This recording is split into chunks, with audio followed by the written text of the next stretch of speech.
Hi friends, this is বানি and welcome to my channel. বন্ধুরা, আজকে আমি তোমাদের জন্য ফ্রেজাল ভার্ব ব্যবহার করে কিছু সেন্টেন্স নিয়ে এসেছি। ফ্রেজাল ভার্বের নাম শুনেই কিন্তু আমরা ঘাবড়ে যাই, আমাদের মনে হয় কতটা কঠিন হতে চলেছে। কিন্তু আজকের এই ভিডিওটাতে তোমরা যে সেন্টেন্সগুলো শিখবে সেগুলো তোমাদের মনেই হবে না যে তোমরা ফ্রেজাল ভার্ব শিখছো। যেমন ধরো, দুধটা খেয়ে নাও, ড্রিঙ্ক দ্য মিল্ক। কিন্তু আমাদের যদি বলতে হয় দুধটা পুরোটা খেয়ে ফেলো, তাহলে আমরা কিভাবে বলবো? পৃষ্ঠাগুলো ব্যবহার করো, use the pages, use the pages. কিন্তু আমাদের যদি বলতে হয় পৃষ্ঠাগুলো সব ব্যবহার করে ফেলো, তাহলে আমরা কিভাবে বলবো? আবার ধরো, আমরা বললাম চলো কাজটা শেষ করি, let's finish the work, let's finish the work. কিন্তু আমরা যদি বলি চলো কাজটা পুরোটা শেষ করে ফেলা যাক, তাহলে আমরা কিভাবে বলবো? তো এই ধরনের বাক্য আমরা যখন বাংলা থেকে ইংলিশে ট্রান্সলেট করতে যাই প্রায় কনফিউজড হয়ে যায়। তো আজকের এই ভিডিওটাতে তোমরা এমন ধরনের কিছু সেন্টেন্স পেতে চলেছো। আর এই ধরনের সেন্টেন্সগুলো দেখার পরে তোমরা খুব সহজেই শিখে যাবে যে এই ধরনের বাক্য আমরা ইংলিশে ট্রান্সলেট কিভাবে করতে পারি। তো আর দেরি না করেই চলো শুরু করা যাক আজকের ভিডিও। আর যারা এখনো আমার চ্যানেলকে সাবস্ক্রাইব করনি তারা চ্যানেলটাকে সাবস্ক্রাইব করে নাও, তাহলে যখনই আমি ভিডিও আপলোড করব তোমাদের কাছে নোটিফিকেশন পৌঁছে যাবে।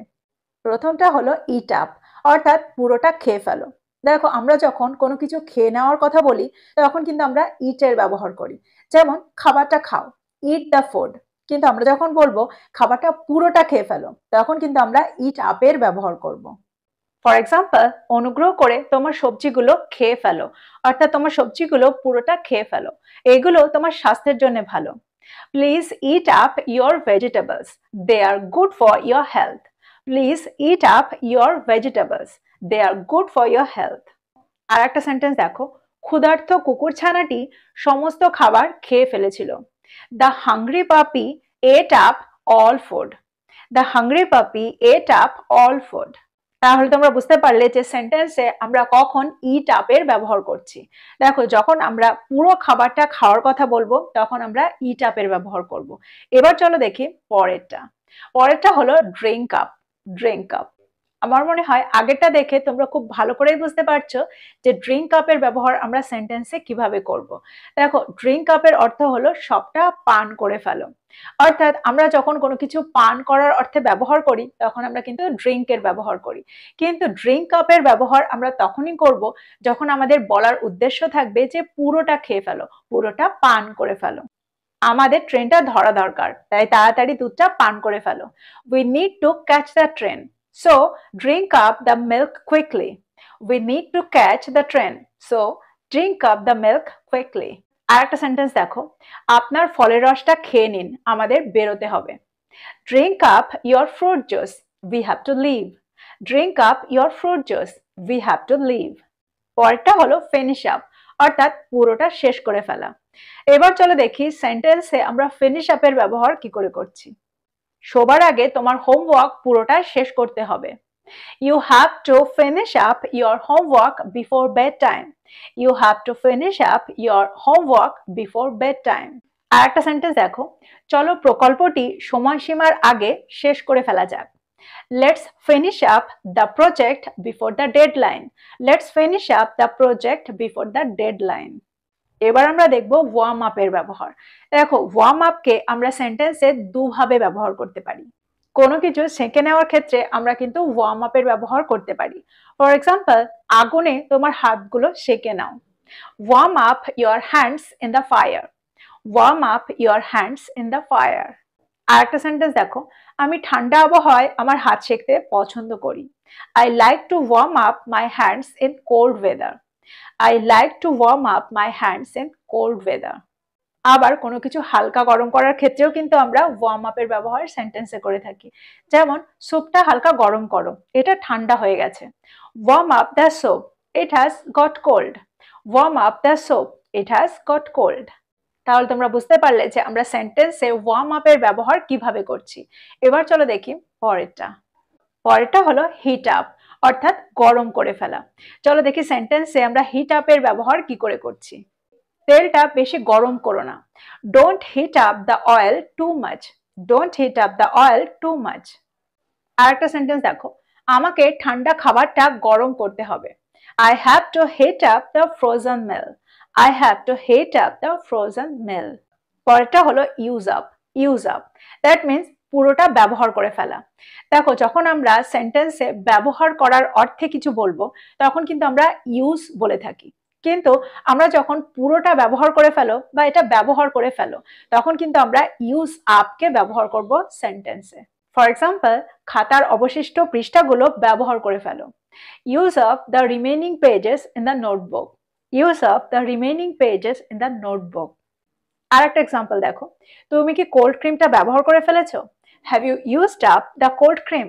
Have you used up the cold cream? তো আমরা এখানে বুঝতে পারলাম ইউজের অর্থ হলো ব্যবহার করা, আর ইউজ আপ এর অর্থ হলো ব্যবহার করে ফেলা, অর্থাৎ পুরোটা ব্যবহার করে ফেলা। And the next one is dry up. Dry up, that means শুকিয়ে ফেলা। চলো দেখি ড্রাই আপ এর ব্যবহার আমরা সেন্টেন্সে কিভাবে করছি। ভেজা কাপড়গুলো শুকিয়ে ফেলার জন্য বাইরে ঝুলিয়ে রাখো। Hang the wet cloths outside to dry up. Hang the wet cloths outside to dry up. বাইরে যাওয়ার আগে আমার ভেজা চুল শুকিয়ে ফেলা দরকার। I need to dry up my wet hair before going out. I need to dry up my wet hair before going out. তাহলে তোমরা বুঝতে পারলে যে আমরা সেন্টেন্সে ড্রাই আপ এর ব্যবহার কোন অর্থে করছি। এবার আমরা দেখব পরেরটা। পরেরটা হলো হিল আপ। হিল আপ অর্থাৎ পুরোপুরি সুস্থ হয়ে যাওয়া।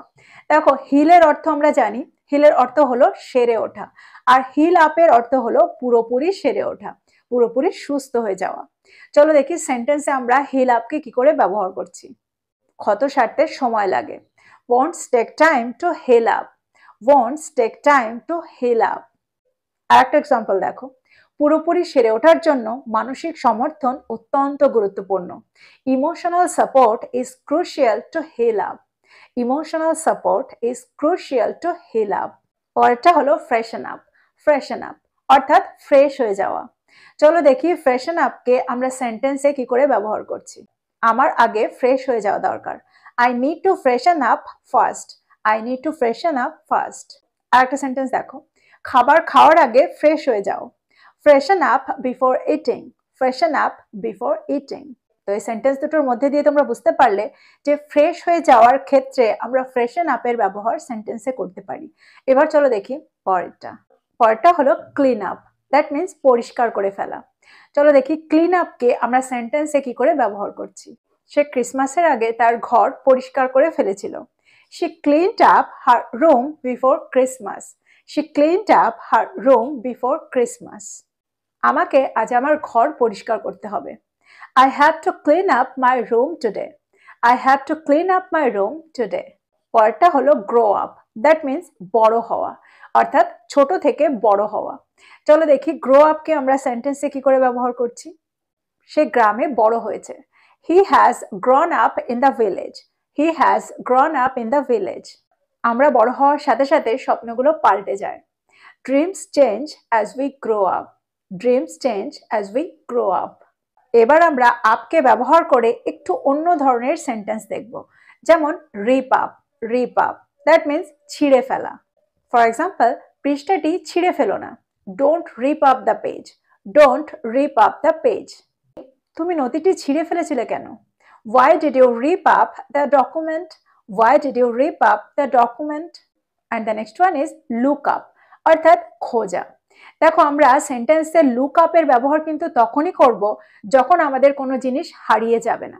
আমরা জানি যে এই জিনিসটা আমরা এখানেই পাবো, সেরকম অর্থে কিন্তু আমরা লুক আপ এর ব্যবহার করব। যেমন ধরো, ডিকশনারিতে একটা ওয়ার্ডকে আমি খুঁজতে বলছি, তো ডিকশনারিতে আমি জানি যে ওয়ার্ডটাকে আমি পাবো, অর্থাৎ ওয়ার্ডটা কিন্তু হারিয়ে যায়নি। তো এরকম অর্থে কিন্তু আমরা সেন্টেন্সে লুক আপ এর ব্যবহার করব, যার অর্থ হবে খোঁজা। ওই শব্দটি অভিধানে খোঁজো, অর্থাৎ ডিকশনারিতে খোঁজো। Look up that word in the dictionary.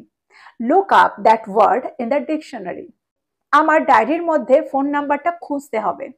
I have to look up the phone number in the diary. I have to look up the phone number in the diary. তাহলে তোমরা লুক আপের ব্যবহার বুঝতে পারলে যে আমরা সেন্টেন্সে কি করে করছি। এবার চলো দেখি পরেরটা। পরেরটা হলো চেয়ার আপ। চেয়ার আপ অর্থাৎ খুশি করা বা খুশি হওয়া। চলো দেখি সেন্টেন্সের ব্যবহার। এক কাপ কফি তোমাকে খুশি করে দিতে পারে। A cup of coffee can cheer you up. A cup of coffee can cheer you up. দয়া করে মুডটা ভালো করো। Please cheer up the mood. Please cheer up the mood.